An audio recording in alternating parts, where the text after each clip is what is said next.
Andy, the dust has settled after last week's trip to Stockport. You said you weren't happy with the performance, but one thing you did highlight was the character and actually the fitness as well of this team. Yeah, I mean, I think in hindsight, looking at their result last night against Bolton, it was a good point away from home at Stockport, because it's going to be a tough place to go for sure. And Dave will get them firing, there's no doubt about that. We didn't play well, but then you probably got to give a bit more credit. Maybe I should have given to Stockport. They stopped us playing well.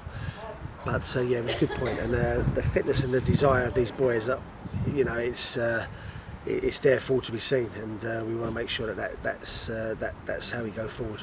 And for those that aren't here on a day-to-day basis, you can see that on the pitch, but you can really see it off it in the change room and in around the club as well, can't you? Yeah, there's a good feeling around the place at the moment, and I think, if you watch us train, there's a good level of competitiveness in the training. I want the boys to train like they play, and that's definitely out there and spills over sometimes.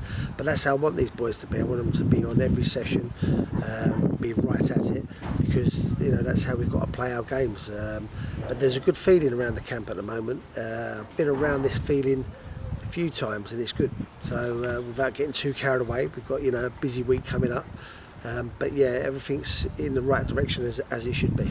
And talking about a couple of players in particular over the course of the past few weeks, Harry Forster, you've almost he's adapting to a new position at wing back. How are your thoughts on how he's fitting into that position? Yeah, Harry's done great. I mean, look, we've got to be really careful with Harry, because he's had some big hamstring problems. So when people see me bringing him off, they probably think, why are you bringing our supposedly best player off at that particular moment? So I have to protect Harry. But he's in a good place at the moment, Harry, and he's doing a really good job, a stellar job for the team. So I'm chuffed, but it's still early days, and we want to keep making sure he keeps playing and playing well. But yeah, he's really slotted into the wing-back role, particularly well for us, and that's a real bonus. And one we talk about quite a lot, Mark Cousins just seems to be getting in the team of the week every week at the minute, doesn't he? I reckon Mark Cousins got someone that works at the paper, and he just rings him up and says, "I'll play well again." Cousins is a good goalkeeper.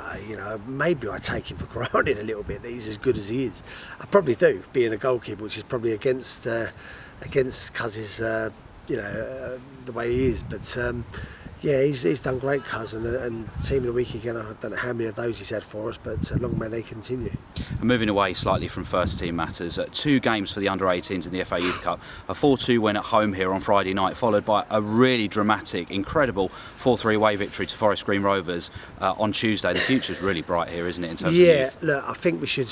I keep using this word DNA, and it's dripping down through the club now, which is great.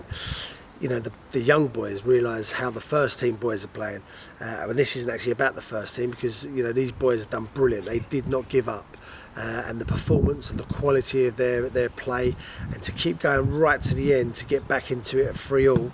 Normally teams would say, let's wait 2 extra time, but not those boys. They've gone for the jugular, and brilliant result.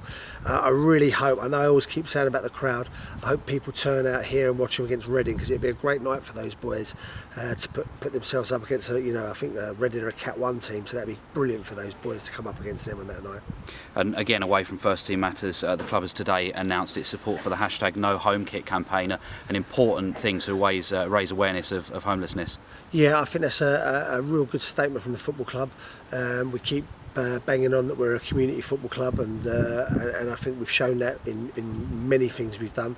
And I think yet again we've stepped up and we've backed a campaign. That's a very good campaign and should be highlighted.